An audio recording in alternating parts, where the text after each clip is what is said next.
কলকাতায় নেহেরু চিলড্রেন্স মিউজিয়ামে আজ থেকে শুরু হলো এক অভিনব প্রদর্শনী শৈশাবুদ। এই প্রদর্শনীতে দেশ বিদেশের বহু বিশিষ্ট ও খ্যাতনামাদের স্বাক্ষর প্রদর্শিত করা হয়েছে।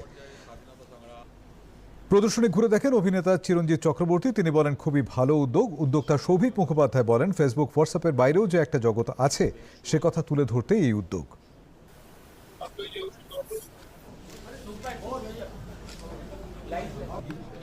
নতুন করে সিগনেচার বা কিছু মানুষের সই আছে, আমার ভেতরে একটা মাদকতা কাজ করে এর সঙ্গে আর কি। গতবার আমরা উত্তম কুমারের নিয়ে করেছিলাম, এবার সিগনেচার নিয়ে করা হয়েছে। বিশিষ্ট মানুষদের সিগনেচার আছে এখানে।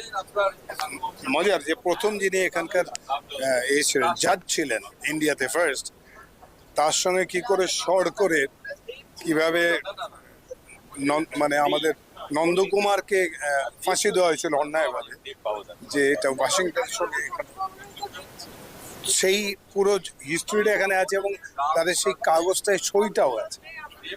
এরকম মজা অজস্র আছে। এখন সব হিস্ট্রি এখন শুনতে গেলে হবে না, কিন্তু যারা ইন্টারেস্টেড তাদের আমার মনে হয় খুব ভালো লাগবে। হিস্ট্রি না থাকলে কিন্তু সামনের প্রগ্রেসটাও হয় না, মডার্নিজম আসবে না।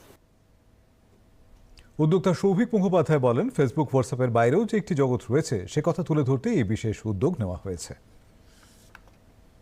আমাদের যারা পূর্বসূরি ছিল, যারা পূর্বপুরুষ ছিল, তাদের লেগেসিগুলো কি করে আমরা পরবর্তী জেনারেশনের হাতে তুলে ধরতে পারি, তাদের অন্তত বোঝাতে চেষ্টা করতে পারি যে এই ফেসবুক, হোয়াটসঅ্যাপ আর ইন্টারনেটের বাইরেও একটা জগৎ আছে, যে জগৎটা এক্সপ্লোর করতে গেলে আপনাকে এই ধরনের কোনো একটা অনুষ্ঠানের মধ্যে আসতে হবে, এই ধরনের একটা প্রদর্শনীতে আসতে হবে, যেখানে আপনি শুধুমাত্র সেই সময়টাকে ধরতে পারবেন সেরকম নয়, এখানে আপনি প্রত্যক্ষ করতে পারবেন সেই মানুষটার স্পর্শ।